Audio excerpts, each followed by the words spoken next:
Okay, so now that we have two very critical pieces of information on the computer screen before we even start the procedure, which is which crown size is most ideal and should fit this space, and which crown size do we actually have available per whatever the proposal was, and what do we need to do to that tooth to make that crown size fit. We can see the answers to these fundamental questions before we even begin the procedure, which is great because we need to save as much precious chair time as we do need to save tooth structure and be efficient with how we cycle through our inventory of prefabricated crowns.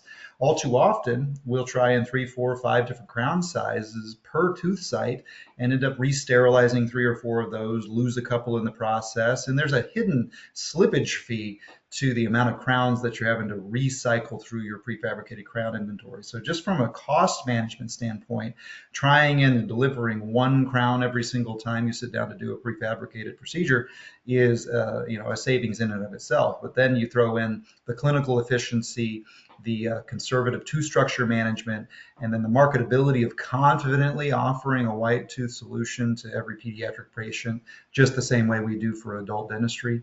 I think it's a value on multiple fronts here. So knowing that it's a 4.5 size for the tooth B, and we see that the cusp tips here need to be reduced obviously a lot more than the central fossa, which doesn't need to be adjusted at all, and we can be more conservative on the buccal distal and the mesiolingual aspects, and we can right click and drag and rotate that around in any perspective. If we get a little bit lost, all we do is double click anywhere and it puts us right back into this top down view. We can zoom in and out. We can even expand our reduction guidance window and drag the cross-sectional sliders across the tooth, and we can see in a grid view where the natural tooth contours are intersecting the blue interior of the crown and even perforating through the green exterior of the crown. We can see that the inner surface of the crown, if we toggle that on and off, that's where we see the inner surface, and obviously everywhere that is unreduced is poking through the inner surface. That's why a crown will not fit until you do a good, thorough tooth reduction job. But we don't want to overdo it because that's where we get into unnecessary pulpal therapies and extra procedure time and downstream ramifications with patient response and all that stuff. So critical information on the screen before you start the procedure.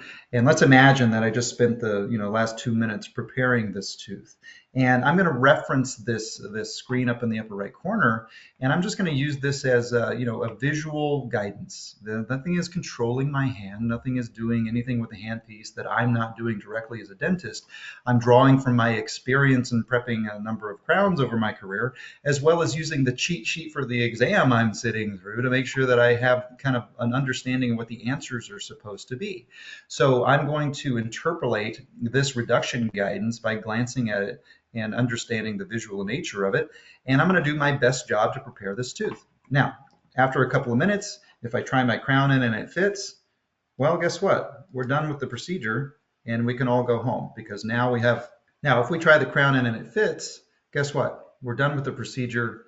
Patient can go home, crown can be cemented, and we're finished with that in the same amount of time as a typical stainless steel crown would require. But if the crown does not fit, rather than try in different crown sizes, hoping you land on one that does seat passively, we can use the scanner system in the middle of the procedure to find out exactly where and why we're achieving or not achieving a proper fit. So we will click the scan prep button down here, which will bring us right back into 3DiscClinic, automatically crop out the area we've been working on to receive updated scan information. So this is why it's critical to scan the reference teeth or the neighboring teeth, because we're going to let the scanner reacquire that second molar such that the modified first molar, where we've been preparing, stitches right back into that initial scan data. And just notice how quick that is. That was just a handful of seconds, something that we can actually manage intraoperatively.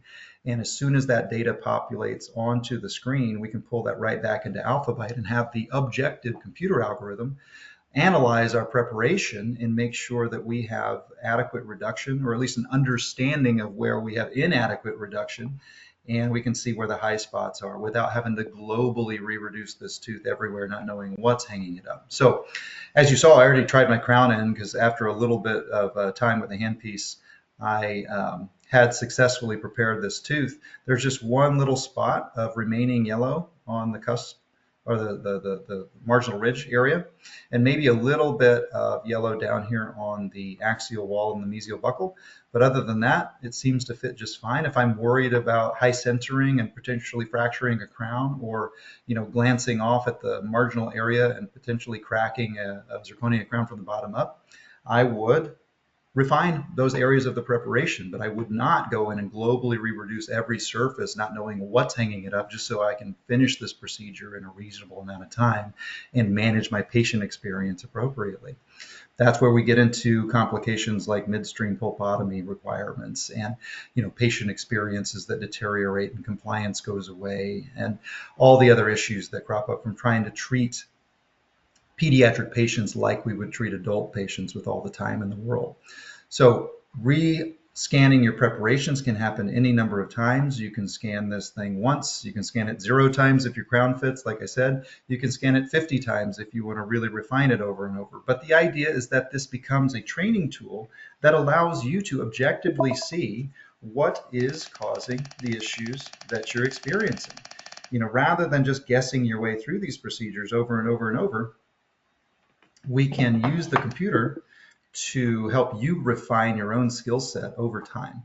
Nobody wants to go back to school, and nobody wants to spend extra time relearning what you believe you already can do. But as a consequence of using the system to increase somebody that's already efficient, to delegate the crown size selection preoperatively to an assistant, for instance, to have some sort of cheat sheet understanding as to the initial preparation, it's nice to know that just in a handful of seconds, even in the middle of a procedure, these small incremental improvements in your technique, in your reduction in your crown inventory management, can mean real success and real dollars saved and real marketable edges over your competition.